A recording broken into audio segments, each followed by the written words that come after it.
Hi guys, welcome back to mister ice hour. இன்னைக்கு நான் உங்களுக்காக என்ன படம் எடுத்துகிட்டு வந்திருக்கிறேன் தெரியுமா? சில படங்கள் நம்ம வாழ்க்கையிலே மிஸ் பண்ணிடக்கூடாதுன்னு இருக்கோம்ல, அந்த மாதிரி படங்களில் ஒரு படம் இது. அது போக ஒட்டுமொத்த அமெரிக்காவையும் அழ வச்ச ஒரு உண்மை சம்பவத்தை பேஸ் பண்ணி எடுத்த படமும் இதுதான். அது போக இன்னைக்கு நம்ம பார்க்க போகிற படம் சாதாரண ரேசிங் குதிரையோடைய கதை கிடையாது. உலகமே யூஸ்லெஸ்னு தூக்கி எறிஞ்ச ஒரு குதிரையோட கதை. வாழ்க்கையே உடஞ்சி போன ஒரு 3 மனிதர்களுடைய கதை. அவங்க எல்லாருமே சேர்ந்து முழு அமெரிக்காவையுமே அழ வச்ச கூஸ் பம்ப்ஸ் கொடுத்த ஒரு உண்மை சம்பவம். அதாவது யூஸ்வலாக ரேஸ் கார்ஸ்னா எப்படி இருக்கும்? பெரிய உடம்பு இருக்கும், ஸ்ட்ராங்கான மசில்ஸ் இருக்கும் இல்லையா? அது போக ராயல் பிளட் லைன்லையும் வந்திருக்கும். ஆனால் இந்த கதையோடைய ஹீரோ அதில் எதுவுமே கிடையாது. சின்ன ஹைட், கோவம் அதிகம், யாராலையுமே கண்ட்ரோல் பண்ண முடியாது. அதுவும் இந்த குதிரையோட காலத்தில் என்ன பண்ணாங்கன்னா, மற்ற கார்ஸ் ஜெயிக்கணுன்றதுக்காக இவனை வேனுக்குன்னே தோக்கடிக்கப்பட்ட ஒரு குதிரை. அவ்வளோ டார்ச்சர் பண்ணப்பட்டு அவ்வளோ அசிங்கப்படுத்தப்பட்ட ஒரு குதிரை. கடைசியில் இந்த குதிரை எந்த ஒரு பயனும் இல்லைன்னு சொல்லிட்டு இந்த கறிக்கடை இருக்கும்ல, அதுக்கு சேல்க்கு வைக்கிறாங்க.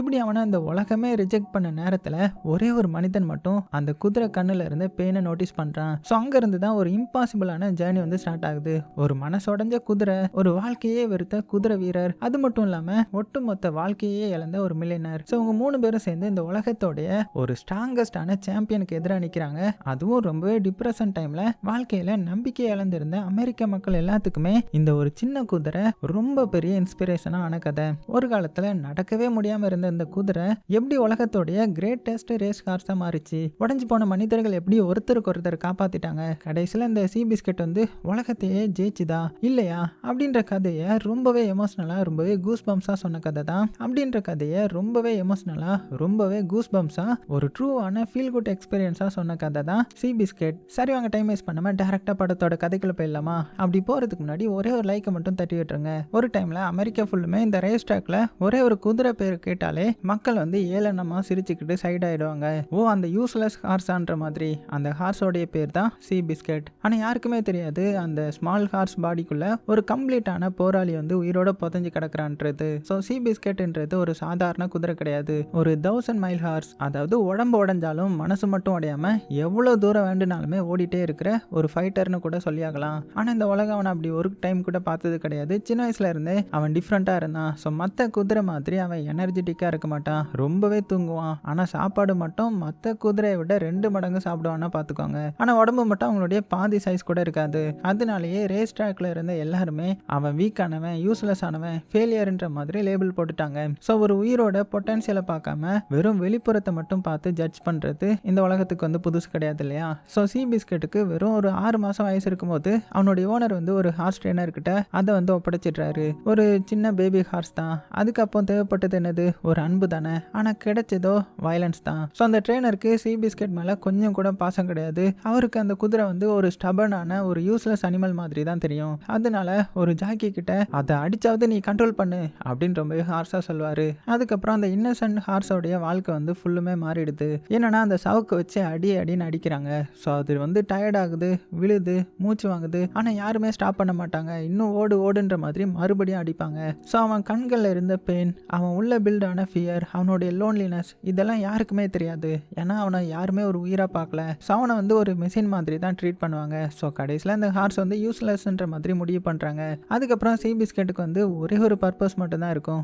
மற்ற டேலண்ட் ஹார்ஸஸ் ஜெயிக்கணும்னா இவன் தோக்கணும். ஆமாங்க, அவனை ஒரு ட்ரைனிங் டூல் மாதிரி யூஸ் பண்ண ஆரம்பிச்சிட்டாங்க. சில நேரம் மற்ற ஹார்ஸ் ஸ்ட்ராங்கா தெரியணும்னா சி பிஸ்கெட் வேனுக்குனே லூஸ் பண்ண வைப்பாங்க. அதாவது அவன் ஓடுற ரேஸ் வாழ்க்கையில ஜெயிக்கவே முடியாத ரேஸ். ஸோ இமேஜின் பண்ணி பாருங்க, நீங்க ஃபுல் முயற்சி பண்ணினாலுமே உங்களை தோக்கடிக்கிறதுக்கு யூஸ் பண்றாங்கன்னா எப்படி இருக்கும்? அந்த ஃபீலிங் கொஞ்சம் கொஞ்சமா சி பிஸ்கெட்குள்ள ஒரு பாய்சன் மாதிரி பில்ட் ஆக ஆரம்பிச்சிருது. ஸோ நாளுக்கு நாள் அவன் கோவப்பட ஆரம்பிக்கிறான். ஏன்னா அவனுடைய வாழ்க்கை ஃபுல்லா யாருமே அவனை புரிஞ்சிக்கவே இல்லை. ஸோ 3 வயசு ஆனதுக்கு அப்புறம் சி பிஸ்கெட்டை சீப்பான ரேஸ்ல, அதாவது வாரத்துக்கு ஒரு 2 தடவை மட்டும் தான் ஓட வைக்கப்படுது. ஸோ அடிதடி, அவனை ஏளனமா பேசுறது, அவனுடைய வலி, தனிமை, ஸோ இதுதான் அவனுடைய தினசரி வாழ்க்கையா மாறிடுச்சு. அவ்வளோ டார்ச்சர் பண்ணதுனால கொஞ்சம் கொஞ்சமா அன்கண்ட்ரோல் ஆகுறான். ஸோ 2 பெரிய ஆளுங்க சேர்ந்தாலுமே அவனை பிடிக்க முடியாத அளவுக்கு அவனுக்குள்ள கோபம் பில்ட் ஆகிருக்கும். அந்த ஆங்கருக்கு பின்னாடி இருந்த ரியல் ரீசன் யாருமே புரிஞ்சுக்கல. அது கோபம் கிடையாது, வருஷங்களா சேர்ந்து கடந்த பெயின்ன்ற மாதிரி. கடைசியில் அந்த ஹார்ஸ் எந்த ஒரு பயனும் இல்லைன்னு சொல்லிட, அதனாலேயே ஒரு $2000 அதை சேல் பண்ண வைக்கிறாங்க.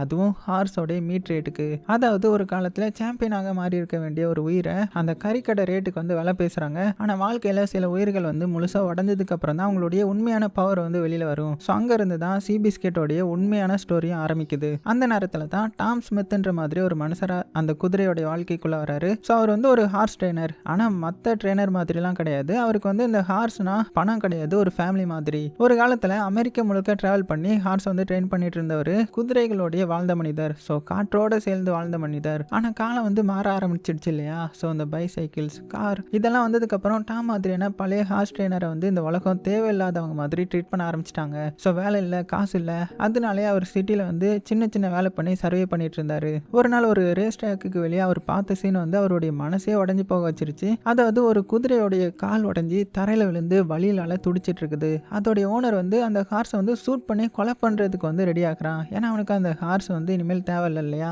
அந்த செகண்டில் நம்ம டாம் வந்து ஓடி வந்து நிறுத்துங்க அப்படின்னு சொல்ல அங்கே இருந்தவங்களுக்கு இவன் என்ன பைத்தியமா அப்படின்ற மாதிரி தோணுது. ஏன்னா இறக்க போகிற ஹார்ஸை வந்து அவர் வாங்கிக்கணுன்ற மாதிரி கேட்குறாரு. ஸோ ஓனர் கூட சிரிச்சுக்கிட்டு $2 கொடுத்து எடுத்துக்கோ அப்படின்னு சொன்னதுமே அவனுக்கு அது ஈஸி டீல் தான். ஸோ ஒரு புல்லட் சேவ் ஆகும், ஒரு அந்த குழி தோண்டி புதைக்கிறவருக்கும் குறையும் இல்லையா? ஆனால் அந்த ஹார்ஸுக்கு மட்டும் அது ரெண்டாவது லைஃப். உலகம் முழுக்க யூஸ்லெஸ்ன்ற மாதிரி தூக்கி எறிஞ்ச உயிரை டாம் மட்டும் காப்பாத்துறாரு. அதுக்கப்புறம் ஒவ்வொரு நாளும் அந்த இன்ஜூரியான ஹார்ஸோடைய அந்த உடஞ்சி போன காலுக்கு வந்து ஹெர்பல் மெடிசன் வந்து அப்ளை பண்ணி அதை ஒரு ஃப்ரெண்டு மாதிரி பார்த்துக்கிறாரு. அவர் கையால் அந்த குதிரையை டச் பண்ணுற ஒவ்வொரு சீன்லையுமே நமக்குமே அது ஃபீல் ஆகும். ஏன்னா டாமுக்கு வந்து குதிரைகள் வந்து பேசாமலே புரியும். இந்த விஷயத்தினால ஒரு வெல்த்தியான ஒரு பிஸ்னஸ் மேனான சார்லஸ் ஹாக்வர்டோடைய கவனத்தை இருக்குது. ஸோ அவர் வந்து ஒரு பெரிய பிஸ்னஸ் மேன் தான், ஒரு ஹார்ஸ் ட்ரெயினரை வந்து தேடிட்டு இருப்பாரு. ஸோ டாம் பற்றி கேள்விப்பட்ட உடனே அன்னைக்கு நைட்டே பார்த்தீங்கன்னா அவர் தேடி கிளம்புறாரு.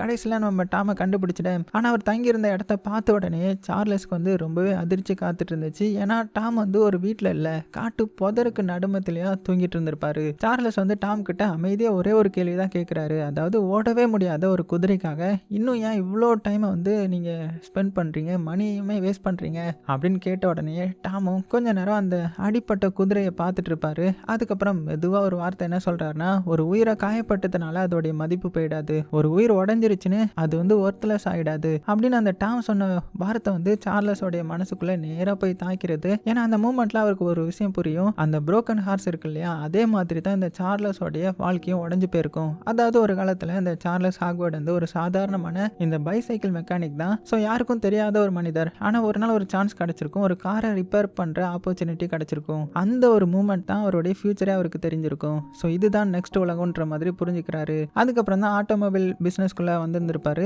ஸோ லக்கும் தேவை, இன்டெலிஜென்ஸும் தேவை இல்லையா? ஸோ ரெண்டு பேரும் சேர்ந்ததால அமெரிக்கா வெஸ்ட் சைடில் இருக்கிற ஃபர்ஸ்ட் கார் பிஸ்னஸை பில்ட் பண்ணவங்கள ஒருத்தராக மாறுறாரு இந்த சார்லஸ். ஸோ பணம், பதவி, லேண்ட், லக்ஸரி கார்ஸ் எல்லாமே அவருடைய வாழ்க்கைக்குள்ள வேகமாக வர ஆரம்பிக்குது. ஸோ ஆயிரக்கணக்கான ஏக்கர்ஸ் வாங்குறாரு, பெரிய பெரிய கராஜ் வந்து கட்டுறாரு, ஃபேமிலி கூட சந்தோஷமா வாழ ஆரம்பிக்கிறாரு. ஆனால் சில டைம்ல அந்த வாழ்க்கை வந்து ஒரே செகண்ட்ல எல்லாத்தையுமே எடுத்துக்கும் இல்லையா? ஒரு நாள் சார்லஸ் வந்து வேலைக்காக வெளியூர் போயிருந்திருப்பாரு. அந்த நேரத்தில் அவருடைய பையன் வந்து சீக்கிரட்டா ஒரு கார் எடுத்துட்டு டிரைவ் போறான். ஆனால் அந்த டிரைவ் வந்து திரும்பி வரவே இல்லை. ஸோ கண்ட்ரோல் இழந்த கார் வந்து ஒரு பெரிய மலை உச்சில இருந்து கீழே விழுந்துடும். ஸோ அந்த இடத்துல அவருடைய பையனும் இறந்து போயிடுவான். ஸோ அந்த நியூஸ் கேட்ட உடனே சார்லஸோடைய உலகமே நின்று போயிருக்கும். ஓடி போய் அவருடைய பையனுடைய பாடியை கட்டி பிடிச்சிக்கிட்டு அப்படியே உடஞ்சி போய் அழுவாரு. ஸோ இதெல்லாம் பார்க்கும்போதே நமக்கே ரொம்பவே கஷ்டமா இருக்கும். ஆனால் அந்த சைலன்ஸ்குள்ள இருந்த பெயின் மட்டும் ரொம்பவே ஹெவியா இருந்துச்சு. ஸோ சார்லஸோடைய மனசுக்குள்ள ஒரே ஒரு கில்ட் தான், இந்த கார் பிசினஸ்குள்ள மட்டும் நான் போகலைன்னா என்னுடைய பையன் இந்நேரம் உயிரோட இருந்திருப்பானோ. ஸோ அந்த ட்ராஜடி அவருடைய பையனை மட்டும் எடுத்துக்கல, அவருடைய வாழ்க்கையுமே எடுத்துக்கிச்சு. அவருடைய பையனை இழந்துட்டாரு, ஒய்ஃபை இழந்துட்டாரு, வாழணும்னு இருந்த ஆசையுமே இழந்துட்டாரு. அதுக்கப்புறம் சார்லஸ் வந்து ஸ்லோவா உலகத்துல இருந்து விலக ஆரம்பிச்சிட்டாரு. ஸோ ஆட்டோமொபைல் பிசினஸ் வந்து க்ளோஸ் பண்ணிட்டாரு. தனியா அமைதியா வலிகள் நிறைஞ்ச வாழ்க்கையோட வாழ ஆரம்பிக்கிறாரு. ஃப்ரெண்ட்ஸ் எல்லாரும் மறுபடியும் அவரை நார்மல் லைஃப்க்கு கொண்டு வர பார்க்குறாங்க. அதனாலேயே இந்த குதிரை பந்தயம் இருக்கும் இல்லையா, அந்த இடத்துக்கு கூட்டிட்டு போறாங்க. ஸோ கொஞ்சமாவது மனசு மாறுமோன்ற மாதிரி நம்புறாங்க. ஆனால் எதுவுமே அந்த பெயினை வந்து ஹீல் பண்ணவே முடியல. அந்த நேரத்தில் தான் மேரின்ற மாதிரி ஒரு பொண்ணு ஸோ அந்த சார்லஸோடைய வாழ்க்கைக்குள்ள வரா. ஸோ ரொம்பவே ஜென்டிலான பொண்ணு, கைண்டான பொண்ணு, சாஃப்ட் ஹார்ட்டடான ஒரு பொண்ணு. ஸோ அவளுடைய ப்ரெசன்ஸ் மட்டும் சார்லஸோடைய இருட்டான வாழ்க்கைக்குள்ள ஒரு லைட்டு மாதிரி ஸ்லோவாக வர ஆரம்பிக்குது. ஸோ ஒரு நாள் மறுபடியும் அவர் சிரிக்க ஆரம்பிக்கிறாரு. அந்த ஸ்மைல் வந்து பல வருடங்களுக்கு அப்புறம் வந்து ஒரு உண்மையான ஸ்மைல். கடைசியில் அவங்க ரெண்டு பேரும் கல்யாணம் பண்ணிக்கிறாங்க. ஸோ மேரியோடைய இன்ஃப்ளூயன்ஸ் மூலமாக தான் சார்லஸ்க்கு வந்து ஹார்ஸ் மேலே ஒரு இன்ட்ரெஸ்டே வர ஆரம்பிக்கும். ஸோ குதிரை ரேஸ், அதோடைய ஸ்டேபிளான லைஃப் இதெல்லாம் மறுபடியும் அவரை உயிரோட ஃபீல் பண்ண வைக்குது. ஸோ இதுதான் நம்ம சார்லஸோடைய வாழ்க்கை. அதுக்கப்புறம் என்ன, டாம் வந்து அஃபீஷியலாக அந்த சார்லஸோடைய ஹார்ஸோடைய ட்ரெயினராக ஜாயின் பண்ணுறாரு. ஸோ இப்போ அடுத்தது என்ன, ட்ரெயினர் இருக்காரு, அடுத்த ஸ்டெப்பாக ரேஸுக்கான குதிரையை கண்டுபிடிக்கணும் இல்லையா? ஆனால் டாமுக்கு வந்து குதிரையை செலக்ட் பண்ணுறது வேற மாதிரி. என்னன்னா அவருக்கு பியூட்டி முக்கியம் இல்லை, ஸ்பீடு முக்கியம் இல்லை, அவர் ஃபர்ஸ்ட் பார்க்குறதே இதயத்தை தான். ஸோ இந்த ஹார்ஸ் வந்து ஃபைட் பண்ணுமா, விழுந்தா எழுமா, அதுதான் அவருக்கு முக்கியம். அதனால அவங்க ரேஸ் ட்ராக்ல இருந்து ஒவ்வொரு ரேஸ் ட்ராக்குக்கா டிராவல் பண்ண ஆரம்பிக்கிறாங்க.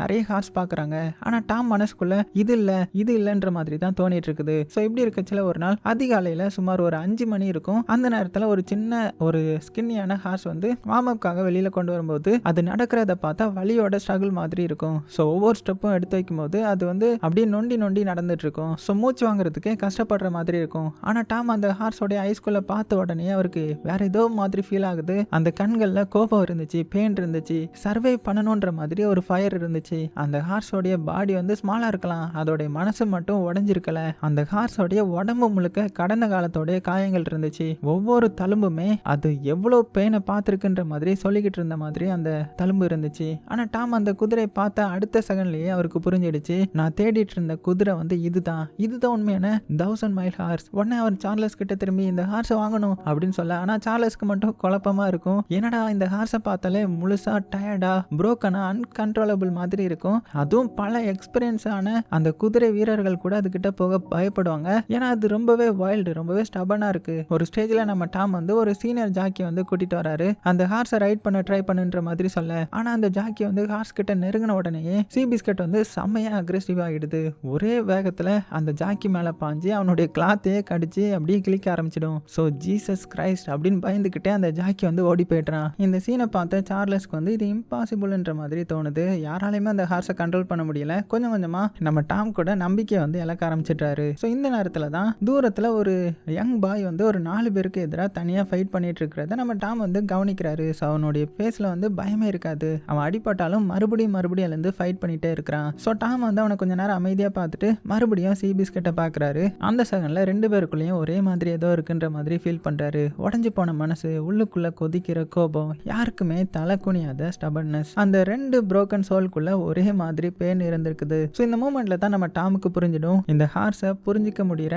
ஒரே ஒரு மனுஷனா அது இவன் தான். இந்த பையனுடைய பேர் தான் ரெட் பொலார்ட். ஸோ அதுக்கப்புறம் டாம் முதல் முறையாக ரெட்டையும் சி பிஸ்கெட்டையும் ஃபேஸ் டு ஃபேஸ் நிறுத்துறாரு. ஆனால் சி பிஸ்கெட் வந்து ரெட்டை பார்த்த உடனே மறுபடியும் அப்படியே பயங்கரமாக அக்ரெசிவ் ஆகிட அது முன்னங்காலில் தூக்கி யாரையுமே நெருங்க விடாமல் ரியாக்ட் பண்ணுது. ஆனால் ரெட் மட்டும் பயப்படவே மாட்டான். ஏதோ அந்த ஹார்ஸ் மனசுக்குள்ள என்ன ஓடுதுன்றது அவனுக்கு புரிஞ்ச மாதிரி அவனுக்கு தோணுது. மெதுவா அமைதியா அதுகிட்ட அப்படியே பக்கத்தில் போக எந்த ஒரு ஃபோர்ஸும் இல்லை, எந்த ஒரு கோபமும் இல்லை. அதுக்கப்புறம் தன்னுடைய பாக்கெட்ல இருந்து ஒரு பாதி ஆப்பிளை வந்து எடுக்கிறான். அதை வந்து ரொம்பவே காமா சி பிஸ்கெட் கிட்ட நீட்டேன். அடுத்த சில நொடிகள்லயே அங்க இருந்த எல்லாருமே அப்படியே அமைதியா பார்த்துட்டு இருக்காங்க. ஆனா திடீர்னு அந்த ஹார்ஸ் வந்து காமாக ஆரம்பிச்சிடுது. அதாவது சி பிஸ்கெட் வந்து தன்னுடைய தலையை வந்து அப்படியே மெல்ல கீழே இறக்கி அந்த ஆப்பிளை வாங்கிடுது. இந்த மூமெண்ட்ல யாருக்கும் தெரியாம 2 wounded souls வந்து ஒருத்தருக்கு ஒருத்தர் ரெகக்னைஸ் பண்ணிக்கிட்டாங்க.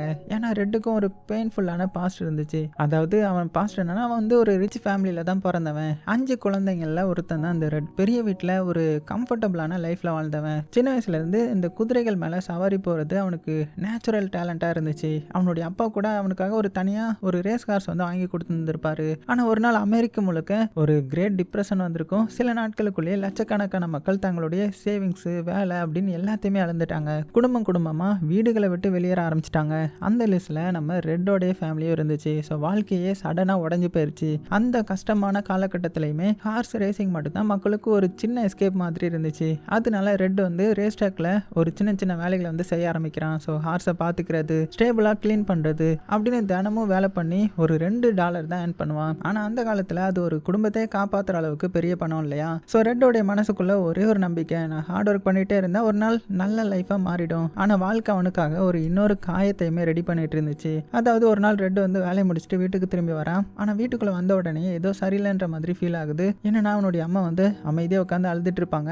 அந்த அழுகையில ஒரு ஹெல்ப்லெஸ்னஸ் இருந்துச்சு. எதுவுமே செய்ய முடியல என்னாலன்ற மாதிரியான ஒரு ஃபீல் இருந்துச்சு. ஸோ நம்ம ரெட் வந்து அப்படியே கன்ஃபியூஸ் ஆகி நிற்கிறான். அந்த நேரத்தில் அவனுடைய அப்பா வந்து ஒரு சின்ன பேக் எடுத்து ரெட் கிட்ட கொடுக்குறாரு. அந்த பேக்குள்ள ரெட்டோடைய கிளாத், அதுக்கப்புறம் அவனுடைய பர்சனல் திங்ஸ் இருந்துச்சு. அவனுடைய வாழ்க்கையை அந்த பேக்ல அடைச்ச மாதிரி. அந்த செகண்ட்ல தான் நம்ம ரெட்டுக்கு வந்து ஒரு உண்மை தெரிய வருது. அதாவது அவனுடைய பேரண்ட்ஸே அவனை ரேஸ் ட்ராக்லயே விட்டுட்டு அவங்களுடைய மற்ற குழந்தைய கூட்டிட்டு வேற சைடு போய் புதுசா வாழ்க்கையை வந்து தேடி போக முடிவு பண்ணியிருக்காங்க போல. ஸோ அதுதான் அவங்களுடைய லாஸ்ட் குட் பை. அந்த நாளுக்கு அப்புறம் ரெட் வந்து தன்னுடைய பேரண்ட்ஸ் கிட்ட இருந்து ஒரு லெட்டர் கூட ரிசீவ் பண்ணல. அவனுடைய வாழ்க்கை வந்து அந்த ரேஸ் ட்ராக்லயே நின்று போச்சு. அதுக்கப்புறம் ஒரு வேலை, அதுக்கப்புறம் இன்னொரு வேலை, இப்படி லைஃப் முல்லா அலைஞ்சிக்கிட்டே இருந்தான் நம்ம ரெட். ஆனா ஒரு விஷயம் மட்டும் மாறவே இல்லை, நான் ஒரு ரியல் ஜாக்கியாக மாறணும். அது மட்டும் தான் அவனுடைய ட்ரீமா இருந்துச்சு. ஆனா ரியாலிட்டியில மட்டும் ஒவ்வொரு நாளும் அவன் அப்படியே கீழே தள்ளிக்கிட்டே இருந்துச்சு. ஏன்னா அவனுடைய ஹைட் ஒரு ஜாக்கிக்கு கொஞ்சம் அதிகம் போல.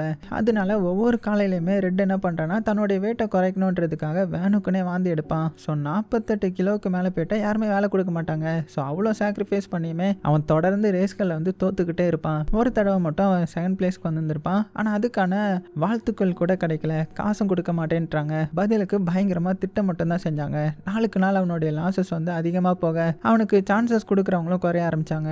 சர்வே பண்ண ரெட் வந்து இல்லீகலான இந்த அண்டர் கிரவுண்டுக்கு ஃபைட்குள்ளே இறங்க ஆரம்பிச்சான். ஆனால் அவனுடைய தின்னான பாடி அந்த வயலன்ஸை தாக்கு பிடிக்கவே முடியல. மறுபடியும் அடிப்படுவான். கடைசியில் காசும் இல்லாமல் ஒன்றும் இல்லாமல் வலியோட வெளியில் வருவான். சில டைம் வந்து இந்த ரயில்வே ஸ்டேஷனில் உள்ள பெஞ்சில் தான் தூங்குவான். சாப்பாடு கிடையாது, எந்த தசையில் போகணுன்ற மாதிரி ஒரு இது கிடையாது. லைஃப்பில் எங்கே போகணுன்னே தெரியாமல் அலைஞ்சிக்கிட்டே இருப்பான். ஆனால் அந்த எல்லா பெயினுக்கு நடுவுலையுமே ரெட் வந்து ஒரு விஷயத்தை மட்டும் விடவே இல்லை. அவனுடைய அப்பா கொடுத்த அந்த புக், அதை மட்டும் அவன் எப்போதுமே விற்கவும் செய்யலை. அது மட்டும் இல்லை, அவன் யாருக்கிட்டையுமே பிச்சை கேட்டதுமே கிடையாது. ஏன்னா அவன்கிட்ட மிஞ்சி இருந்த கடைசி விஷயம் அவனுடைய டிக்னிட்டி தான். அதை மட்டும் அவன் இழக்கவே விரும்பலை. ஸோ ரெட் லைஃப்பில் கேட்ட ஒரே விஷயம், ஒரே ஒரு சான்ஸ் மட்டும்தான். சின்ன சான்ஸ் இருந்தாலே போதும், மறுபடியும் ஹார்ஸ் ரேசிங்க்கு வந்து திரும்பணும். சாப்பிட காசு இல்லாத சேலரி ஆனாலுமே பரவாயில்ல, கீழே இருந்து ஆரம்பிக்க வேண்டியதாக இருந்தாலும் பரவாயில்ல, அவனுக்கு வேண்டியது ஒரே ஒரு வாய்ப்பு மட்டும்தான். இப்போ சான்ஸ் வந்து ஃபைனலாக அவன்கிட்ட வந்துருச்சு இல்லையா? ஏன்னா அவன் சி பிஸ்கெட் கிட்ட கனெக்ட் பண்ணது மட்டும் இல்லாமல் அதை ரைட் பண்ண முடிஞ்ச ஒரே மனிதனாகவும் மாறிட்டான். ஆனால் அவங்களுடைய ஜேர்னி வந்து அவ்வளோ ஈஸி கிடையாது. ஃபர்ஸ்ட் டைம் ரெட் வந்து சி பிஸ்கெட்டோட ரன் பண்ண ட்ரை பண்ணும்போது அந்த ஹார்ஸ் வந்து ஸ்ட்ரெயிட்டாக ஓடவே மாட்டேங்குது. லெஃப்ட் ரைட்டு அப்படின்னு சுற்றி சர்க்கிள்லேயே ஓட ஆரம்பிக்கும். அப்போ தான் டாமுக்கு வந்து ஒரு பெயின்ஃபுல்லான உண்மை புரியுது. சின்ன வயசுலேருந்தே சி பிஸ்கெட் வந்து வட்டமாக ஓடுறதுக்கு தான் ட்ரெயின் பண்ணியிருக்காங்க போல. அடிச்சு அதே ரிஃப்ளெக்ஸ் ஆக்கிட்டாங்க. இது இவ்வளோ நாளாக ஒரு உயிரால ஒரு டூல் மாதிரி தான் நடத்தப்பட்டிருக்கோம் இல்லையா? ஸோ அந்த குதிரையாக எப்படி இருக்கணுன்றதே அது மறந்துடுச்சு. அதனால நம்ம டாம் வந்து ஒரு முடிவு பண்ணுறாரு. சி பிஸ்கெட்டுக்கு மறுபடியும் விடுதலை மாதிரி ஒரு ஃபீல் பண்ண வைக்கணும் இல்லையா? அதனால அவர் வந்து நம்ம ரெட்டை கூட்டிட்டு ஒரு பெரிய ஃபாரஸ்ட்குள்ளே போகிறாரு. அது வந்து ஒரு சாயங்கால நேரம். கொஞ்சம் கொஞ்சமாக வெளிச்சம் வந்து குறைய ஆரம்பிச்சிருக்கும். ஸோ காற்று மட்டும் மெதுவாக வீசிக்கிட்டே இருக்க அந்த சைலன்ஸ்க்கு நடுவில் டாம் வந்து ரெட் கிட்ட ஒரு சிம்பிள் இன்ஸ்ட்ரக்ஷன் வந்து கொடுக்குறாரு. ஹார்ஸை வந்து ஃப்ரீயாக விடு, எப்போ நிற்கணும்னு அதுவே முடிவு பண்ணட்டும். அதுக்கப்புறம் ஒரு புரோக்கன் மனிதனும் ஒரு புரோக்கனான குதிரையுமே அந்த சாயங்கால நேரத்தில் அந்த ஃபேடிங்கான லைட்குள்ள அப்படியே நேரோ ஃபாரஸ்ட் பாத்தில் வந்து மெதுவாக ஓட ஆரம்பிக்கிறாங்க. அதுக்கப்புறம் ரெட்டும் சி பிஸ்கெட்டும் அந்த ஃபாரஸ்ட் முழுக்கவும் ஓட ஆரம்பிச்சிட்டாங்க. ஃபர்ஸ்ட் வந்து ஒரு குறுகிய பாதையில் ஓட்டுறாங்க, அதுக்கப்புறம் ஓப்பன் ஃபீல்டில் ஓட்டுறாங்க, அப்புறமா ஒரு பழைய ஸ்டோன் பிரிட்ஜ், அங்கிருந்து விண்டிங் ட்ரெயில்ஸ். இப்படி அந்த இருட்டு வந்து ஸ்லோவாக இறங்கிட்டு இருக்கிற நேரத்தில் அவங்க ரெண்டு பேரும் அப்படியே ஓடிட்டே போகிறாங்க. ஆனால் கொஞ்சம் கொஞ்சமாக சி பிஸ்கெட் வந்து மாற ஆரம்பிக்குது. முதல்ல டயர்டாக இருந்த அந்த ஹார்ஸ் வந்து இப்போ லைட்டராக ஃபீல் ஆக ஆரம்பிக்குது. அதோடைய ஓட்டமும் வேகமாக மாற ஆரம்பிக்குது. ஆச்சரியம் என்னன்னா, அதுக்கு டயர்டுன்னு ஒரு சின்ன சைன் கூட இருக்காது. அந்த மூமெண்ட்டில் ஹார்ஸும் சரி ரைடரும் சரி ரெண்டு பேரும் தனித்தனியாக இல்லை, ஒரே உயிராக மாறிட்டாங்க. ஸோ பல வருடங்களாக அவங்களுக்குள்ள அடைஞ்சு கடந்த அந்த ஃபயர் வந்து இப்போ தான் வெளியில் வர ஆரம்பிச்சிருக்கும். சி பிஸ்கெட் ஓட்டுறதை பார்த்தா அது சுதந்திரத்தை ஃபர்ஸ்ட் டைம் ஃபீல் பண்ணுற மாதிரி தான் நமக்கு தோணும். மறுபக்கம் ரேஞ்சில் வந்து டாமும் சார்லஸும் அவங்களுக்காக வெயிட் பண்ணிட்டு இருக்காங்க. ஆனால் நேரம் போயிட்டே இருக்குது. ஸோ இன்னும் அவங்க திரும்பவே இல்லை. அந்த நேரத்தில் ட்ரெயில் மேலே ரெட்டுக்கு வந்து எக்ஸைட்மெண்ட்டை வந்து கண்ட்ரோல் பண்ணவே முடியாது. ஏன்னா இப்போ அவன் ரைட் பண்ணிட்டு இருக்கிறது சாதாரண குதிரை இல்லைன்றது அவனுக்கு புரிஞ்சிருக்கும். நான் இவ்வளோ நாள் தேடிட்டு இருந்த பார்ட்னர் இதுதான், நான் இத்தனை நாள் தேடிட்டு இருந்த பார்ட்னர் இதுதான் அப்படின்ற மாதிரி அவனுக்குள்ள ஃபீல் வர ஆரம்பிச்சிருது. ஒரு உண்மையான 1000 மைல் ஹார்ஸ். அதுக்கப்புறம் என்ன, ட்ரைனிங் வந்து ஈஸியாக இருக்கணுன்றதுக்காக சார்லஸ் வந்து டாமையும் அந்த ரெட்டையும் சி பிஸ்கெட்டையும் தன்னுடைய ரேஞ்சுக்கு வந்து கூட்டிட்டு வராரு. ஆனால் அங்கே வந்து கொஞ்ச நாள்லயே சார்லஸ்க்கு வந்து ஒரு விஷயம் வந்து நோட்டீஸ் ஆகுது. ஒரு நைட் வந்து எல்லாருமே டின்னர் டேபிள் உட்காந்துருப்பாங்க. ஃபுல்லாக ஃபுட்டு வந்து டேபிள் இருக்கும். ஆனால் ரெட்டு மட்டும் சாப்பிடவே மாட்டான். ரொம்பவே ஹெசிடேட் பண்ணுவான். அவனுடைய கண்களில் ஒரு பயம் இருக்கும். நான் வெயிட் மட்டும் கூட்டிட்டேன்னா மறுபடியும் யாருமே நான் அக்செப்ட் பண்ண மாட்டாங்களா அப்படின்ற மாதிரியான ஒரு பயம் தான். ஏன்னா இன்னுமே அவன் சர்வைவல் மூடில் தானே வாழ்றான். ஸோ இதெல்லாம் அப்படியே அமைதியாக கவனிச்சு நம்ம சார்லஸ் வந்து அவனை பார்த்து ரொம்பவே சாஃப்டாக என்ன பேசுறாருன்னா, அதாவது அந்த டோன் வந்து கொஞ்சம் பாஸ் மாதிரிலாம் இருக்காது, ஒரு அப்பா மாதிரி தான் ஃபீல் இருக்கும். பரவாயில்ல, இங்கே யாருமே உன்னை தூக்கி எறிய மாட்டாங்க அப்படின்னு சொல்கிற மாதிரி. ஸோ அந்த வார்த்தையை கேட்ட ரெட்டு வந்து உள்ளுக்குள்ளே அப்படியே உடஞ்சி போயிடுவான். ஏன்னா பல வருடங்களுக்கு அப்புறம் ஒருத்தர் அவனை கேர் பண்ணுற ஃபீல் வந்து அவனுக்கு கிடைச்சிருக்கு இல்லையா? ஸோ அப்படியே நைட் ஆகுது. சார்லஸ் வந்து ரெட்டுக்கும் டாமுக்கும் ஒரு கம்ஃபர்டபுளான ரூம் வந்து ரெடி பண்ணி கொடுக்குறாரு. ஆனால் அடுத்த நாள் காலையில் அந்த ரூம் ரெண்டுமே எம்டியாக இருக்குது. ஏன்னா அவங்களுக்கு அந்த கம்ஃபர்ட் வந்து பழக்கமே இல்லை போல. ரெட் வந்து நேராக ஸ்டேபிளுக்குள்ளே போய் சி பிஸ்கெட் பக்கத்தில் தூங்கி இருந்திருப்பான். மறுபக்கத்தில் நம்ம டாம் வந்து வெளியில் ஓப்பன் ஸ்கையில் வந்து ஸ்டாரை பார்த்துட்டே தூங்கியிருப்பாரு. ஸோ இவருக்கு இயற்கை தானே வீடு. அப்படியே கட் பண்ணால் இப்போ அடுத்த நாள் ஆகுது. அந்த ரேஞ்சுக்கு வந்து இப்போ ஸ்லோவாக உயிர் வாங்க ஆரம்பிக்குது. அதாவது பல வருடமாக டஸ்ட் படிஞ்சு அந்த கார்லாம் அழுக்காக இருக்கும் இல்லையா? ஸோ அதெல்லாம் க்ளீன் பண்ணுறாங்க. அந்த ஸ்டேபிள் மறுபடியும் ஹார்சஸோடைய சத்தத்தால் நிரப்பப்படுது. ஆனால் சி பிஸ்கெட்டோடைய டெம்பர் மட்டும் இன்னும் போகவே இல்லை. அது இன்னுமே கிக் பண்ணும், ட்ரபிள் பண்ணும், யாரையுமே ஈஸியாக ட்ரஸ்ட் பண்ணாது. அதனால டாம் வந்து அதை காம் பண்ணுறதுக்கு ஒரு ஃபன்னி ஐடியா வந்து ட்ரை பண்ணுறாரு. அதாவது ஒரு சின்ன ஆடை வந்து கொண்டு வராரு. இதோட ஃப்ரெண்ட் ஆகிடுமான்ற மாதிரி நினச்சிட்டேன். ஆனால் அந்த சீப் வந்து சி பிஸ்கெட்டை பார்த்த உடனே பயந்து ஓடிடும். அது ஒரு ஒர்க் அவுட் ஆகலை. அதுக்கப்புறம் நம்ம டாம் என்ன பண்ணுறாருனா ஒரு அழகான பெண் குதிரை வந்து கொண்டு வராரு. ஆச்சரியம் என்னன்னா இந்த தடவை நம்ம சி பிஸ்கெட் வந்து உடனே காம் ஆயிடுது. அது டென்ஷன் எல்லாம் விட்ட மாதிரி அப்படியே ரிலாக்ஸ் ஆகி கீழே படுத்து கிடக்கும். ஸோ பல வருடங்களா இருந்த ஸ்ட்ரெஸ் வந்து அந்த செகண்ட்லேயே குறைஞ்ச மாதிரி இப்படியே கொஞ்ச நாள் வந்து ரெக்கவரி, அதுக்கப்புறம் ட்ரைனிங் அட்ஜஸ்ட்மெண்ட் அப்படின்ற மாதிரியே போயிட்டு இருக்கேன். இதுக்கப்புறம் நம்ம சி பிஸ்கெட் வந்து அடுத்த லெவல் ட்ரைனிங்க்கு வந்து ரெடி ஆகுது. ஆனால் டாமோடைய ட்ரைனிங் ஸ்டைல் வந்து மற்ற ட்ரைனர்ஸ் மாதிரி கிடையாது. அவர் ரெட் கிட்ட என்ன சொல்றாருன்னா ஃபோர்ஸ் யூஸ் பண்ணக்கூடாது, ஃபைனல் ஸ்ட்ரெச்சாக அதை ஃப்ரீயாக விடணும், அதோட இன்ஸ்டிங்க்ட் வந்து தானாக ஒர்க் அவுட் ஆகணும். முதல்ல இந்த மெத்தட் வந்து ரொம்பவே ரிஸ்கி மாதிரி தான் தெரியுது. ஆனால் ரிசல்ட் மட்டும் இவங்களால நம்பவே முடியல. ஏன்னா அங்கே ஒரு ஷாக்கிங்கான விஷயம் வந்து டிஸ்கவர் பண்ணுறாங்க. சி பிஸ்கெட் வந்து தனியாக ஓடும்போது ஆவரேஜ் ஸ்பீடு தான் இருக்கும். ஆனால் அதுக்கு முன்னாடி இன்னொரு ஹார்ஸ் வந்துடுச்சுன்னா அந்த செகண்ட்லேயே அதுக்குள்ளே ஏதோ ஒன்று மாறிடும். அது தன்னுடைய எல்லா லிமிட்டையும் தாண்டி வேற லெவலில் ஸ்பீடாக ஓட ஆரம்பிக்குது. அதுக்கப்புறம் என்ன, சி பிஸ்கெட்டோடைய ஸ்பீடு வந்து நாளுக்கு நாள் வேற லெவலுக்கு போக ஆரம்பிச்சிருது.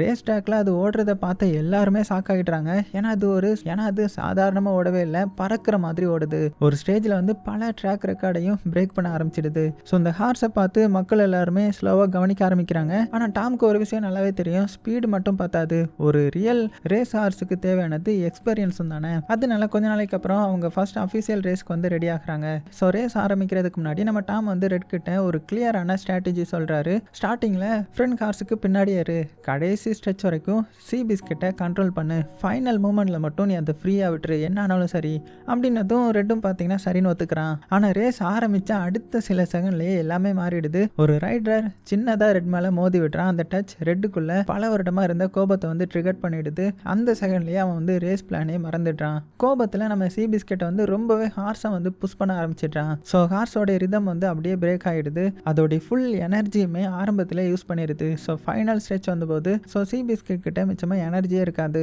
ஒன்னொன்னா மற்ற ஹார்ஸ் எல்லாமே அவங்கள வந்து ஓவர்டேக் பண்ண ஆரம்பிக்கிறாங்க. கடைசியில் அவங்க ஆல்மோஸ்ட் லாஸ்ட்ல தான் ஃபினிஷ் பண்ணுவாங்க. ஸோ அந்த டிஃபீட் வந்து ரெண்டு உள்ளுக்குள்ளே இன்னுமே உடஞ்சி போக வைக்குது. ஸோ ரேஸ் முடிஞ்சதுக்கப்புறம் டாமும் சார்லஸும் என்ன நடந்துச்சுன்ற மாதிரி புரிஞ்சிக்க ட்ரை பண்ணுறாங்க. ஆனால் ரெட்டு மட்டும் தன்னுடைய மிஸ்டேக் வந்து அக்செப்ட் பண்ணவே மாட்டான். ஸோ மாறா பயங்கரமாக கோவமாக ரியாக்ட் பண்ணுறான். ஸோ இதை பார்த்து டாம் வந்து கன்ஃபியூஸ் ஆகிட்டாரு, இவன் ஏன் இவ்வளோ ஆங்கிரியாக இருக்கான் அப்படின்ற மாதிரி. ஆனால் சார்லஸ்க்கு மட்டும் அதுக்குள்ளே இருக்கிற உண்மையான வழி என்னன்றதை புரிஞ்சுக்கிறாரு. ஸோ அவருக்கு தெரியும் ரெட் வந்து இந்த ரேஸ்க்காக மட்டும் ரியாக்ட் பண்ணலை, அவன் உள்ளுக்குள்ளே இன்னுமே பெரிய காயத்தை வந்து சுமந்துட்டு இருக்கான். ஸோ அப்படியே கட் பண்ணால் நைட் ஆகுது. ஸோ ரெட் வந்து தனியாக உட்காந்துருக்கிறான். அவனுடைய அப்பா விட்டுட்டு போன அந்த புக் இருக்கு இல்லையா, அதை தூக்கி எறிகிறதுக்கு தயாராக இருக்கிறான். ஏன்னா அவனுக்குள்ளே இருந்த கோபம் எல்லாமே ஒரே ஒரு விஷயத்துலேருந்து தான் வந்தது, தன்னுடைய குடும்பத்தால் கைவிடப்பட்ட அந்த பெயின். அவனுக்கு இந்த உலகத்தில் தனக்குன்னு ஒரு இடமே இல்லைன்ற மாதிரி ஃபீல் ஆகுது. நான் யாருக்குமே தேவையில்லாதவன். அந்த ஃபீலிங்ஸ் மெல்ல மெல்ல எல்லாத்து மேலேயும் அவனுக்கு வந்து ஒரு வெறுப்பு உண்டாகுது. அதுதான் அவனுடைய சர்வைவல் மூடாக இருக்குது. ஸோ லைஃப் எவ்வளோ அடித்தாலும் திரும்ப ஃபைட் பண்ணணும், யாரையுமே நம்பக்கூடாது, அதுதான் அவனுடைய மைண்ட் செட். ஆனால் அந்த டார்க் தாட்ஸுக்கு நடுவில் அவனுடைய அப்பா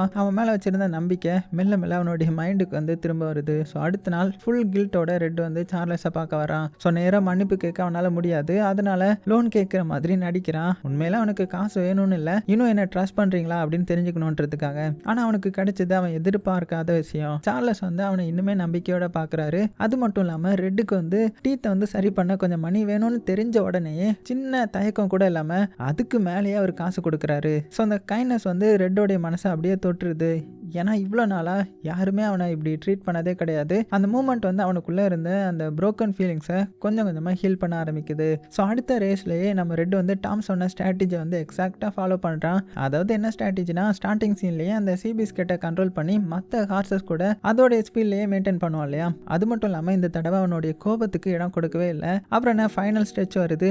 அந்த ரவுண்டில் ரெட் வந்து மெதுவாக அந்த ரேன்ஸை வந்து லூஸ் பண்ணுறான். இப்போ நீ ஓடு அப்படின்னு சொல்ல அடுத்த கணமே எல்லாமே மாறிடுது. சி பிஸ்கெட் வந்து திடீர்னு ராக்கெட் மாதிரி முன்னாடி பாய ஆரம்பிக்குது. சில நொடிகள்லேயே சி பிஸ்கெட் வந்து ஒரு ஹார்ஸ் மாதிரி தெரியல, ஒரு புயல் மாதிரி பாய ஆரம்பிச்சிடும். ஒவ்வொரு ஹார்ஸையுமே ஒவ்வொன்றா அப்படியே ஓவர்டேக் பண்ண ஆரம்பிக்கும் பாருங்க, வேற லெவலில் இருக்கும். ட்ராக் முழுக்க மக்கள் கத்துற சத்தம் மட்டும்தான் கேட்கும். வா வா போன்ற மாதிரி எல்லாருமே எழுந்து நின்று கத்த ஆரம்பிக்கிறாங்க. மறுபக்கம் சார்லஸும் மேரியும் பார்த்தீங்கன்னா கேலரியில் நின்று அந்த சீனை அப்படியே மூச்சு விடாம பார்த்துட்டு இருப்பாங்க. ஏன்னா ஒரு காலத்தில் ஒர்த்லெஸ்ன்ற மாதிரி இதையுமே கடந்து முன்னாடி போயிட்டு இருக்கு இல்லையா. So final second C biscuit வந்து ஃபினிஷ் லைனை வந்து கிராஸ் பண்ணிடும். அந்த மூமெண்ட் வந்து அந்த ஸ்டேடியமே அதிரும் பாருங்க. ஏன்னா அந்த சின்ன குதிரையும் நோபடின்னு சொல்லப்பட்ட ஜாக்கியும் தன்னுடைய ஃபர்ஸ்ட் விக்டரியை வந்து வாங்கிட்டாங்க. ஸோ அந்த ஜெயிச்சது வந்து ஒரு ரேஸோடைய விக்டரி மட்டும் இல்லை, நம்மளை யாரெல்லாம் கீழே தள்ளினாலுமே திரும்ப எந்திரிச்சு நிற்க முடியுன்ற மாதிரி ப்ரூவ் பண்ணுற மாதிரியான ஒரு மூமெண்ட் இது. அதுக்கப்புறம் ரெட்டும் சி பிஸ்கெட்டும் பார்த்தீங்கன்னா அந்த வெஸ்ட் அமெரிக்கா இருக்கும் இல்லையா, அது ஃபுல்லாக ரேஸ் ட்ராக்கில் டாமினேட் பண்ண ஆரம்பிச்சிடும். ஸோ ஒரு ரேஸ் இன்னொரு ரேஸ் அப்படின்னு எங்கே போனாலுமே அவங்க வின்னர் தான். அந்த டைமில் தான் அமெரிக்கா முழுக்க அந்த கிரேட் டிப்ரெஷன் காரணமாக மக்களுடைய வாழ்க்கையே உடஞ்சி போயிருந்தது. ஸோ வேலை இல்லை, காசு இல்லை, நம்பிக்கை கூட இல்லை. அந்த நேரத்தில் நம்ம சி பிஸ்கெட்டோடைய ஸ்டோரி வந்து ஒரு சாதாரண ரேசிங் ஸ்டோரி கிடையாது, மக்களுடைய ஒரு நம்பிக்கையாக மாறிடுச்சு. ஏன்னா அவங்க எல்லாருமே தங்களை அந்த ஹார்ஸ் கூடயே பார்க்க ஆரம்பிச்சாங்க. நம்மளும் வாழ்க்கையில் அடிபட்டவங்க தான், ஆனால் இனிமே ஓடிட்டு இருக்கோம். அதனால எங்கே போனாலுமே சியர்ஸ் தான், செலிப்ரேஷன் தான், அவங்களுக்காக மக்களும் கூட்டமாக காத்திருப்பாங்க. அதே சமயத்தில் இன்னொரு சைடு நம்ம சார்லஸை காமிச்சா அவர் தன்னுடைய பிஸ்னஸ் பிரெயினை வந்து யூஸ் பண்ண ஆரம்பிக்கிறாரு. அதாவது இன்டர்வியூ வந்து அரேஞ்ச் பண்ணுறாங்க. ஸோ பப்ளிக் அப்பியரன்ஸாக இருக்கட்டும், நியூஸ் பேப்பரோடைய ஸ்டோரிஸாக இருக்கட்டும், எல்லாமே நம்ம சி பிஸ்கெட்டோடைய ஒரு பெயின்ஃபுல்லான பாஸ்ட்டை ஒரு இன்ஸ்பிரேஷனல் ஸ்டோரியாக மாற்றிடுறாரு. ஸோ மக்கள் அந்த ஸ்டோரியையும் ரொம்பவே அட்மையர் பண்ண ஆரம்பிச்சிட்டாங்க.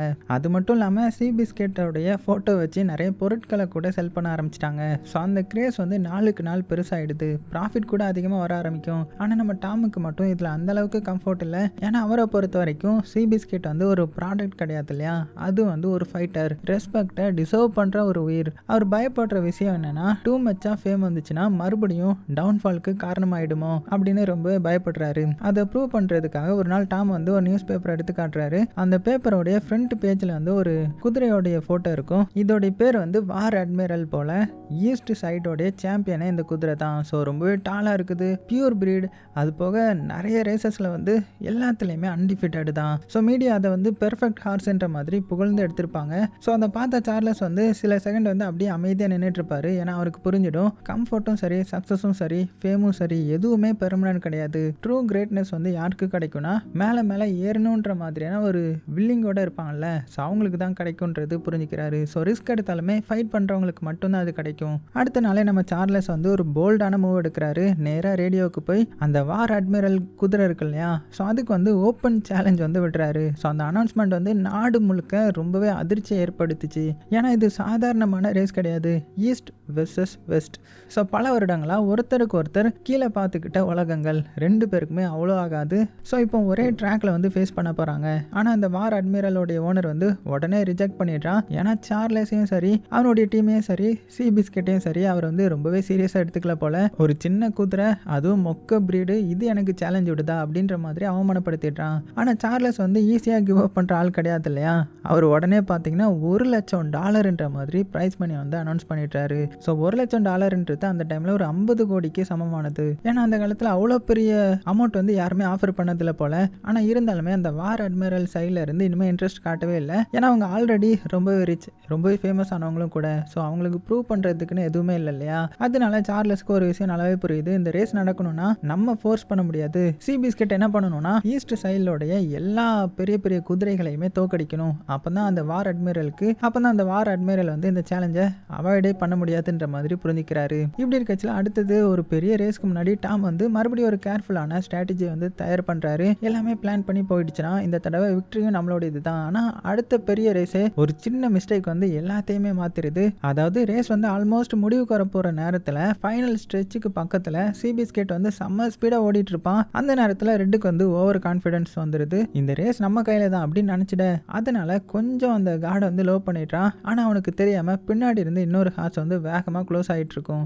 ஸோ ரெட் வந்து இதை நோட்டீஸ் பண்ணவே இல்லை. திரும்பி பார்க்குற நேரத்திலேயே அந்த செகண்ட்லேயே அந்த ஹார்ஸ் வந்து நம்ம சி பிஸ்கெட்டை ஜஸ்ட் ஒரு ஸ்டெப் டிஃப்ரென்ஸில் வந்து ஓவர்டேக் பண்ணிடுது. ஸோ ரேஸ் முடிஞ்ச உடனே ஸ்டேடியம் முழுக்க சைலன்ஸ். ஏன்னா வின் பண்ண வேண்டிய ரேஸ் வந்து கடைசி செகண்டில் போயிடுச்சு இல்லையா. ஸோ டாம் மட்டும் ஃபுல் கோபத்தில் இருப்பார். எப்படி இதை மிஸ் பண்ண அப்படின்னு ரெட்டு மேலே கத்த ஆரம்பிக்க, பின்னாடி உனக்கு ஹார்ஸ் வர்றதே தெரியலையா அப்படின்னு பயங்கரமாக கிளிக்கிறாரு. ஆனால் அடுத்த செகண்டில் வெளியில் வந்த உண்மை வந்து அங்கே இருக்கிற எல்லாருமே ஷாக் ஆகிக்கிறது. ஸோ ரெட் வந்து அமைதியாக நின்றுட்டு எனக்கு ப்ராப்பராக ஒழுங்காக பார்க்க முடியாது அப்படின்னதும், அதாவது அவனுடைய ஒரு கண் பார்வை வந்து ஒழுங்காக தெரியாது போல். ஸோ அந்த வார்த்தையை கேட்டதுமே நம்ம டாம் வந்து அப்படியே ஃப்ரீஸ் ஆகிட்டாரு. அப்போ தான் உண்மை தெரியுது. அதாவது நம்ம ரெட் வந்து அண்டர் கிரவுண்டில் வந்து பயங்கரமாக ஃபைட் பண்ண போவோம் இல்லையா, அப்போ வாங்கின ஒரு அடி வந்து சிவியராக இன்ஜூரி ஆகியிருக்கும் போல். அவனுடைய கண் பார்வையே ஒரு சைடு வந்து இழந்துட்டான். ஸோ இவ்வளோ நாளாக அவன் ஹாஃப் பிளைண்டாக தான் இந்த ஹார்ஸை வந்து ரைட் பண்ணிட்டு இருந்திருக்கான். ஸோ அதை கேட்ட டாம் வந்து ஃபஸ்ட்டு சிம்பதியில் ஃபீல் பண்ண மாட்டார்.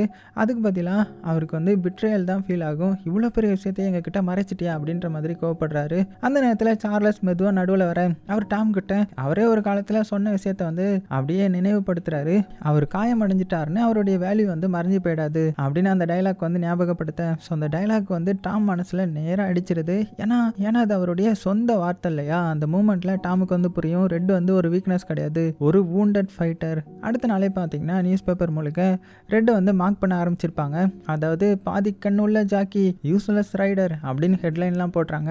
ஒரு சில மக்கள் கூட இவரால் இனிமேல் ரேஸ்லலாம் வின் பண்ண முடியாது அப்படின்னு பேச ஆரம்பிச்சிட்டாங்க. ஆனால் நம்ம சார்லஸ் மட்டும் ஒரு செகண்ட் கூட டவுட் பட மாட்டார். அவர் நேராக ப்ரெஸ் கான்ஃபரன்ஸ் அரேஞ்ச் பண்ணுறாரு.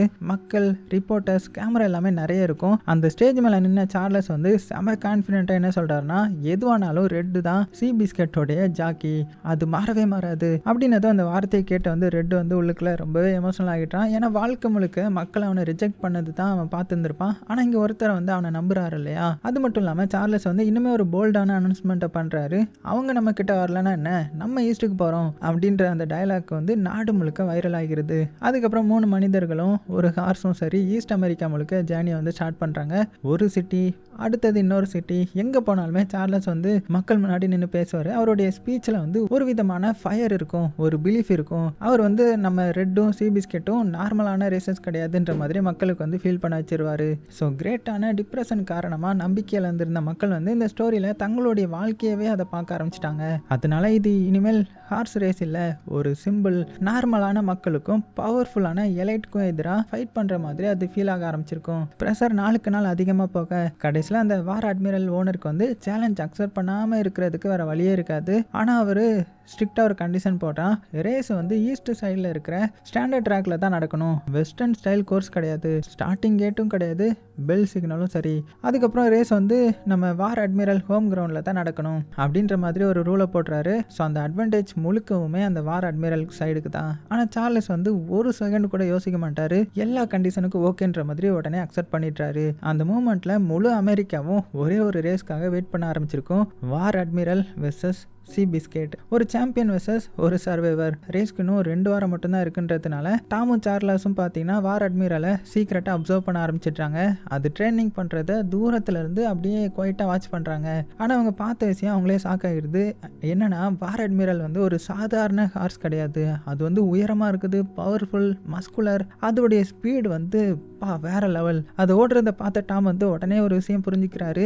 நம்ம பழைய ஸ்ட்ராட்டஜி வந்து இந்த தடவை சுத்தமாக ஒர்க் அவுட் ஆகாதுன்றது. ஏன்னா சி பிஸ்கெட் வந்து ஆரம்பத்திலே பின்னாடி போயிடுச்சுன்னா இந்த தடவை கம்பேக்கு சான்ஸே கிடையாது. ஏன்னா இவங்களுடைய பழைய ஸ்ட்ராட்டஜி என்ன, ஃபர்ஸ்ட் வந்து மெல்ல பின்னாடி போகணும், கடைசி நேரத்தில் தான் வேகமாக முன்னாடி போகணுன்றது தானே இவங்களுடைய ஸ்ட்ராட்டஜி. ஆனால் வார் அட்மிரல் வந்து ஒரு வாட்டி லீடு எடுத்துடுச்சுன்னா அதை பிடிக்கவே முடியாது. அதனால டாம் ஃபுல் பிளானையே மாற்றிடுறாரு. அதாவது அவர் என்ன பண்ணுறாருன்னா ஒரு ஃபயர் பெல் வாங்குறாரு. அதுக்கப்புறம் ராத்திரி நேரத்தில் யாருமே இல்லாத ஒரு அமைதியான இடத்துல ட்ரைனிங் வந்து ஆரம்பிக்கிறாங்க. ஒவ்வொரு தடவையும் அந்த பெல் சவுண்டு கேட்ட உடனே சி பிஸ்கெட் வந்து ஃபுல் ஸ்பீடில் ஸ்ப்ரிண்ட் பண்ண வைப்பாங்க. மறுபடியும் மறுபடியும் மறுபடியும்ன்ற மாதிரி இந்த பெல் சவுண்டுக்குமே அந்த ஹார்ஸோட இன்ஸ்டிங்க்ட்டுக்கும் ஒரு கனெக்ஷன் உருவாக ஆரம்பிக்குது. கடைசியில் இந்த பெல்லோடைய சத்தம் கேட்டாலே நம்ம சி பிஸ்கெட் வந்து ராக்கெட் மாதிரி பாய ஆரம்பிச்சிடும். இன்னொரு பக்கம் டே டைம் முழுக்க அதை ஃபுல் ரெஸ்ட்டில் வைப்பாங்க. எத்தனை ரிப்போர்ட்டர்ஸ் வந்தாலுமே ஃபோட்டோ எடுக்க ட்ரை பண்ணாலுமே யாரையுமே பக்கத்தில் விட மாட்டாங்க.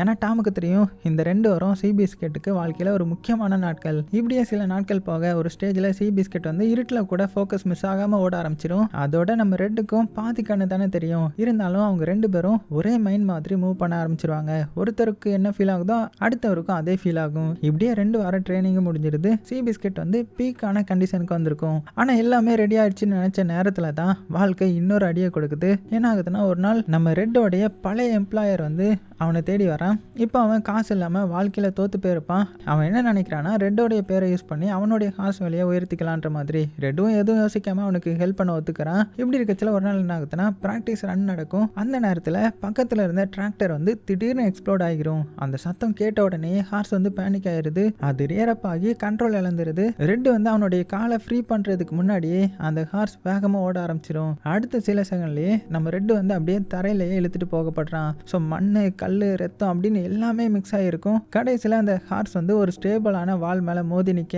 அந்த இம்பாக்டில் ரெட் வந்து அப்படியே தூக்கி எறியப்படுறான். அவன் அப்படியே அன்கான்சியஸ் ஆகுறான். ஸோ அந்த சீன் பார்க்குறதுக்கே கஷ்டமாயிடும். டாக்டர் வந்து எப்படியோ அவனுடைய உயிரை காப்பாற்றிட்டாங்க. ஆனால் ஒரு கொடூரமான நியூஸ் என்னன்னா அவனுடைய ரைட் லெக் வந்து முழுசாக டேமேஜ் ஆகிடுது. அதோட ஒரு உண்மையும் கிளியர் ஆகிடுது. என்னென்னா ரெட்டோடைய அந்த ஜாக்கி கரியரும் முடிஞ்சு போயிடுது. ஸோ இந்த நியூஸை வந்து சார்லஸையும் டாமையும் உள்ளுக்குள்ளே உடஞ்சி போக வைக்கும். ஆனால் ரெட் வந்து கான்சியஸ்க்கு வந்தபோது அவன் ஃபர்ஸ்ட் கேட்குற விஷயம் ரேஸ் வந்து கேன்சல் பண்ண போறீங்களா அப்படின்றது தான். ஸோ சார்லஸும் அது விஷயமா தான் கன்சிடர் பண்ணுறது தெரிய வந்த உடனே ரெட் உடனே வேணான்னு சொல்லிட்டான். இது என்னுடைய ரேஸ் மட்டும் கிடையாது, இது சி பிஸ்கெட்டோடைய ரேஸ், டாமோடைய ரேஸ், நம்ம எல்லாரோடைய ஜேர்னியும். இந்த டைலாக் கேட்ட உடனே அங்கே இருந்த எல்லாரோடைய கண்கள்ல இருந்து கண்ணீர் வந்துடுது.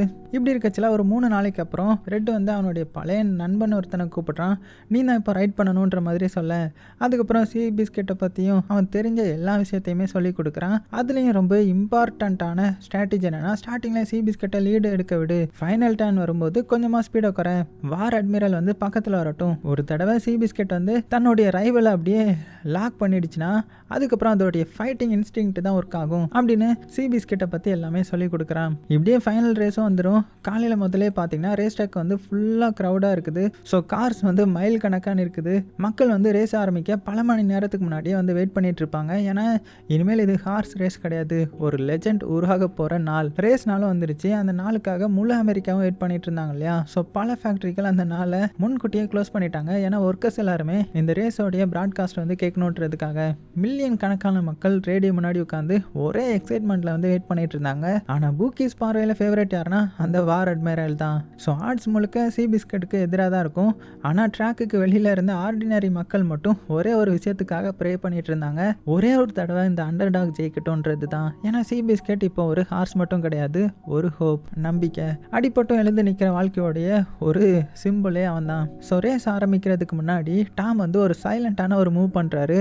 அவர் நார்மல் ஸ்டார்டிங் பெல்லை ரிமூவ் பண்ணிவிட்டு அதுக்கு பதிலாக ஒரு ஃபயர் பெல் வைக்கிறாரு. ஏன்னா அந்த சவுண்டுக்கு தானே நம்ம சி பிஸ்கெட் வந்து ட்ரைனிங் எடுத்திருக்கோம். அந்த ஹார்ஸுக்கு அது ஒரு சிக்னல் மாதிரி. அடுத்த சில செகண்டே முழுமையாக ஸ்டேடியமும் சைலண்ட் ஆயிடுது. வார் அட்மிரல் ஒரு பக்கம், சி பிஸ்கெட் மறுபக்கம். 2 லெஜெண்ட்ஸ் வந்து ஒரே ட்ராக்ல. அடுத்த செகண்டில் டிங்குன்னு ஒரு சவுண்டு, அதாவது பெல் சவுண்டு. அந்த ஃபயர் பெல் சத்தம் கேட்ட உடனே சி பிஸ்கெட் ராக்கெட் மாதிரி பாய ஆரம்பிச்சிருது. ஒரே எக்ஸ்ப்ளோஷன் மாதிரி ஸ்டார்டிங்லேயே லீடு எடுத்துரும். அங்கே இருக்கிற க்ரௌட் அப்படி எழுந்து நின்று கத்த ஆரம்பிச்சிடுறாங்க. மக்கள் சில ட்ராக்கோட சைடில் ஓடிக்கிட்டே அதுக்கு சேர்ஸ் பண்ணுறாங்க. அந்த சீன் வந்து ஒரு ஸ்போர்ட்ஸ் ரேஸ் மாதிரி இருக்காது, ஒரு ரெவல்யூஷன் மாதிரி தான் ஃபீல் வரும். மறுபக்கம் சார்லஸும் சரி, டாமும் சரி, ஹாஸ்பிட்டலில் இருந்த ரெட்டும் சரி, 3 பேரும் ஒரே டென்ஷனில் வாட்ச் பண்ணிட்டு இருக்காங்க. ஏன்னா இப்போ எல்லாமே அந்த ஃபைனல் டர்ன் மேலே டிபெண்ட் ஆகுது. கொஞ்சம் கொஞ்சமாக ரேஸ் வந்து ஃபைனல் ஸ்டேஜுக்கு பக்கத்தில் வருது. அந்த நேரத்தில் ரெட்டோடைய ஃப்ரெண்ட் வந்து பிளான் படி சி பிஸ்கெட்டோடைய ஸ்பீடு வந்து கொஞ்சம் குறைக்கிறான். அடுத்த செகண்டே வார் அட்மிரல் மெதுவாக கேப்பை வந்து க்ளோஸ் பண்ண ஆரம்பிக்கும். கிரவுட் முழுக்க அப்படியே அவங்களுடைய மூச்சை பிடிச்சி பார்த்துட்டு இருக்கும்போது இப்போ 2 ஹார்ஸும் சைட் பை சைட் வேற லெவலில் இருக்கும் இந்த சீன். அதுக்கப்புறம் அந்த ஒரே செகண்ட் தான் எல்லாமே மாறிடும். என்னன்னா நம்ம சி பிஸ்கெட் வந்து தன்னுடைய ரைவலை வந்து சென்ஸ் பண்ணுது. அந்த இன்ஸ்டன்ட்ல அதுக்குள்ள பல வருஷமா அணைஞ்சிருந்த ஃபயர் வந்து மறுபடியும் வெடிச்சு வெளியில வரும். அது இனிமேல் ஓடாது, ஃபைட் பண்ணும். அந்த ஜாக்கி மெதுவாக ரெயின் வந்து லூஸ் பண்ணுறான். இப்போ நீயே முடிவு பண்ணிக்கோன்ற மாதிரி. ஸோ அடுத்த செகண்டே சி பிஸ்கெட் வந்து ஃபுல் ஸ்பீடில் பாய ஆரம்பிக்கும். முதல்ல சின்ன லீட், அதுக்கப்புறம் ஒரு லென்த், அதுக்கப்புறம் இன்னுமே அதிகம். ஸோ வார் அட்மிரல் ஸ்லோவாக பின்னாடி போக ஆரம்பிச்சிடும். முழு ஸ்டேடியமுமே அப்படியே அதிரும் பாருங்க. ஏன்னா ஒரு காலத்தில் ஒர்த்லெஸ்ன்னு தூக்கி எறியப்பட்ட குதிரைங்க இது இப்போ ஹிஸ்ட்ரியே கிரியேட் பண்ணுது இல்லையா. ஃபைனல் செகண்டில் வந்து சி பிஸ்கெட் ஃபினிஷ் லைனை ஃபார் அகரில் வந்து கிராஸ் பண்ணிடுது. அந்த மூமெண்ட் வந்து க்ரௌட் வந்து அப்படியே கத்த ஆரம்பிக்கிறாங்க. முழு நகரத்தையுமே அப்படியே குலுக்குது. அது ஒரு குதிரை வந்து ஒரு நேசனுடைய ஹோப்பா மாறிடுச்சு. அந்த நாளில் அந்த விக்டரியையும் வாங்கிடுச்சு. ஸோ ஹாஸ்பிட்டலில் வீக்காக படுத்து இருந்த நம்ம ரெட்டும் பார்த்தீங்கன்னா இந்த விக்டரி நியூஸ் கேட்டு அப்படியே கையை டைட் பண்ணுறான். அவனுடைய கண்களில் கண்ணீர் வருது. செலிப்ரேட் பண்ணுறான். ஆனால் மனசுக்குள்ளே ஒரு எம்டினஸ் இருக்கும். ஏன்னா இந்த மூமெண்ட்டை அவன் சி பிஸ்கெட் கூட ஷேர் பண்ணணும் இல்லையா. அதுக்கப்புறம் ரெட் வந்து ரெக்கவர் ஆக ரேஞ்சுக்கு திரும்புகிறான். மறுபக்கம் சி பிஸ்கெட் வந்து மறுபடியும் ரேசிங் வந்து கண்டினியூ பண்ண ஆரம்பிக்கும். ஆனால் அவங்களுடைய பாண்ட் வந்து இன்னுமே முடிஞ்சிடலை. ஒரு ரேஸ்க்கு நடுவில் என்ன ஆயிடுச்சுன்னா திடீர்னு சி பிஸ்கெட்டுக்கு வந்து சிவியராக இன்ஜுரி ஆகிடுச்சு. ஸோ அதோடைய ரைட் லெக் வந்து முழுசாக ஃப்ராக்சர். ஸோ டாக்டர் வந்து ஒரே ஒரு சஜஷன் கொடுக்குறாங்க, இதோடைய பெயின் முடிக்கணும்னா இதை கொண்டுடலாம் அப்படின்ற ஒரு ஐடியா தான். ஆனால் சார்லஸ் வந்து ஒரு செகண்ட் கூட ஹெசிடேட் பண்ண மாட்டார். இல்லைன்ற மாதிரி உடனே ரிஜெக்ட் பண்ணிடுறாரு.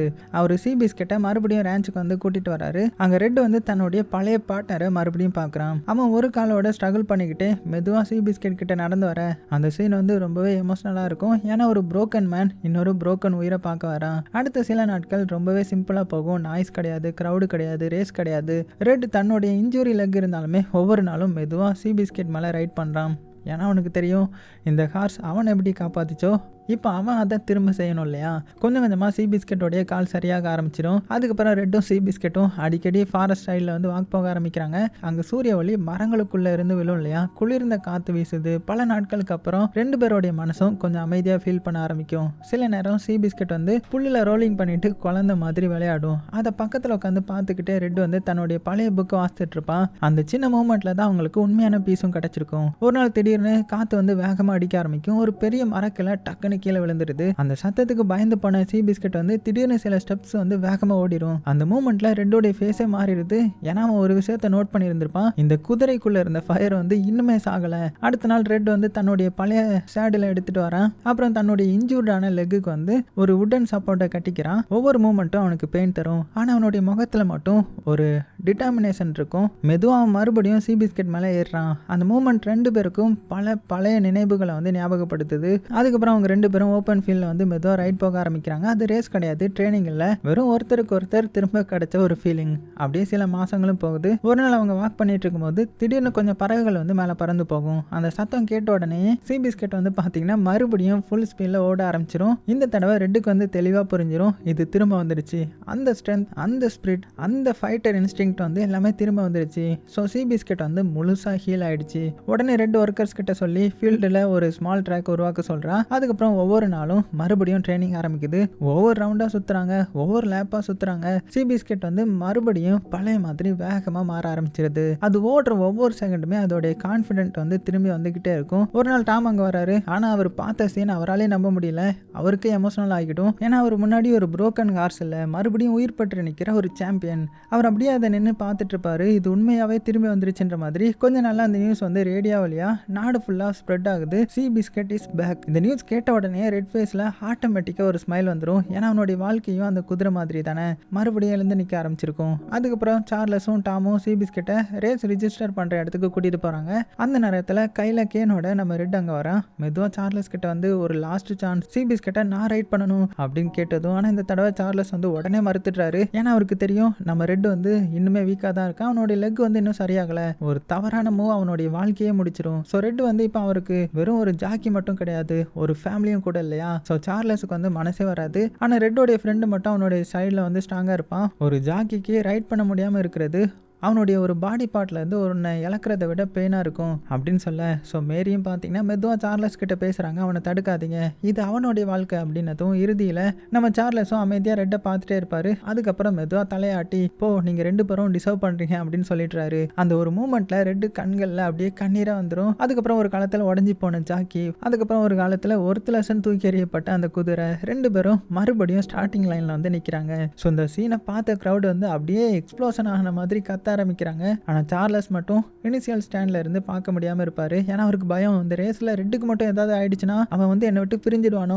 அப்படின்ற ஒரு பயம். ஆனால் ரேஸ் ஆரம்பிக்கிறதுக்கு சில செகண்ட்ஸ்க்கு முன்னாடி அவருக்குள்ள ஏதோ ஒன்று மாறுது. உடனே அவர் எந்திரிச்சு ட்ராக் சைடு கோரி வராரு. ஏன்னா அந்த மூமெண்ட்டை மிஸ் பண்ண அவரால் முடியாது. ஸோ அடுத்த செகண்டே ரேஸும் ஆரம்பிக்குது. சி பிஸ்கெட் வந்து தன்னுடைய முழு உயிரையும் வந்து முன்னாடி பாஞ்சு ஓடுது. ஆனால் கம்பேக் வந்து ஈஸியாக கிடையாது. ஏன்னா ரேஸ் ஆரம்பித்த நேரத்துக்குள்ளேயே மறுபடியும் நம்ம சி பிஸ்கெட் வந்து ஸ்ட்ரகிள் பண்ண ஆரம்பிச்சிடும். ஏன்னா அவனை சுற்றி இருந்தது யங்கான பவர்ஃபுல்லான ஃபுல் எனர்ஜியில் இருந்த குதிரைங்க. அவங்களுடைய ஸ்பீடுக்கு நடுவில் சி பிஸ்கெட் கொஞ்சம் கொஞ்சமாக பின்னாடி போக ஆரம்பிக்கும். இன்னொரு பக்கம் ரெட்டோடைய லெக் பெயின் கூட ஒவ்வொரு செகண்டும் அதிகமாகிட்டே இருக்கும். ஆனால் அவனுடைய முகத்தில் ஒரே ஒரு தாட் மட்டும்தான், இந்த தடவையும் நம்ம கைவிட்டக்கூடாது. அவன் தன்னுடைய முழு வழியையுமே மறந்து சி பிஸ்கெட்டை என்கரேஜ் பண்ணிட்டே இருப்பான். வா பார்ட்னர், இன்னும் முடிச்சிடலாம், பக்கத்தில் தான், நம்மளால முடியுன்ற மாதிரி. ஆனால் ரியாலிட்டி மட்டும் ரொம்பவே க்ரூயலாக இருந்துச்சு. சி பிஸ்கெட் இப்போ வயசான குதிரை தானே, அதோடைய பாடியில் ஏற்கனவே நிறைய பெயின் இருக்குது, நிறைய இன்ஜூரிஸ், சஃபரிங் அப்படின்னு எல்லாத்தையுமே கடந்து வந்திருக்கு இல்லையா. கொஞ்ச நேரத்தில் அவங்க மறுபடியும் பின்னாடி தள்ளப்படுறாங்க.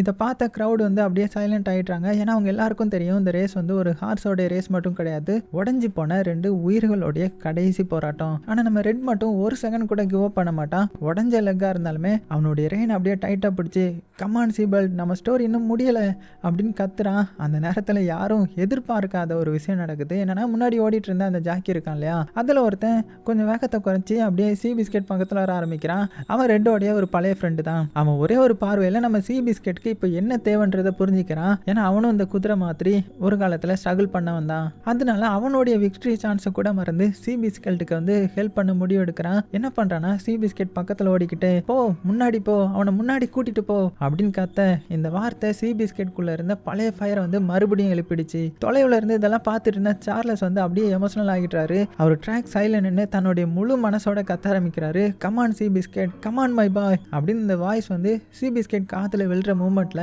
அது மறுபடியும் எக்ஸ்ப்ளோட் ஆயிருது. அடுத்த செகண்டே சி பிஸ்கெட் வந்து மறுபடியும் ஃபுல் ஸ்பீட்ல முன்னாடி பாய ஆரம்பிக்குது. ஒரு ஹார்ஸ், இன்னொரு ஹார்ஸ், அதுக்கப்புறம் இன்னொரு காம்படிட்டர்னு சொல்லிட்டு ஒன்னா பின்னாடி தள்ளி அது எல்லாத்தையுமே ஓவர்டேக் பண்ண ஆரம்பிக்குது. கிரவுடு முழுக்க அப்படியே பயங்கரமா கத்த ஆரம்பிக்கிறாங்க. ஏன்னா இப்போ அவங்க கண்ணு முன்னாடி ஓடுறது ஒரு சாதாரண குதிரை கிடையாது. எத்தனை தடவை உடஞ்சாலுமே மறுபடியும் எழுந்து நிற்கிற ஒரு பயங்கரமான ஃபைட்டர். கடைசியில் சி பிஸ்கெட் வந்து அந்த இம்பாசிபிள் மாதிரி தோண அந்த விக்டரியை மறுபடியும் சேஸ் பண்ண ஆரம்பிக்குது. அந்த ஃபைனல் மூமெண்ட் வந்து ஃபுல் கூஸ் பம்ஸாக இருக்கும். ஏன்னா அந்த ஸ்டோரியோடைய உண்மையான மீனிங்கே அங்கே தான் இருக்கும். சில நேரம் முழுசாக உடஞ்சி போன உயிர்கள் தான் ஒருத்தர் காப்பாற்றிக்கிறாங்க. அவங்களுக்கு தேவைப்பட்டது வெறும் ஒரே ஒரு விஷயம் மட்டும்தான், கைவிடாமல் நம்புற ஒரே ஒரு மனிதன். ஸோ எப்படி இருந்துச்சு இந்த படம்? ஸோ கண்டிப்பாக உங்களுக்கு பிடிச்சிருக்கும் நம்புறேன். பயங்கர ஃபீல் குட்டாக இருந்திருக்கும் நம்புறேன். அப்படி இருந்துச்சுன்னா மறக்காம ஒரு லைக் பண்ணி ஒரு கமெண்ட் மட்டும் பண்ணி விடுங்க. அது போக இது உண்மை ஸ்டோரின்றதுனால இனிமே நல்ல ஃபீல் குட்டாக இருக்குல்ல. ஸோ எப்படி இருந்துச்சுன்றதை மறக்காம கீழே கமெண்ட் பண்ணுங்க. சேஃபாக இருங்க. உங்களுக்கு பிடிச்ச எல்லாத்தையுமே ரொம்ப ரொம்ப சேஃபாக பார்த்துக்கோங்க.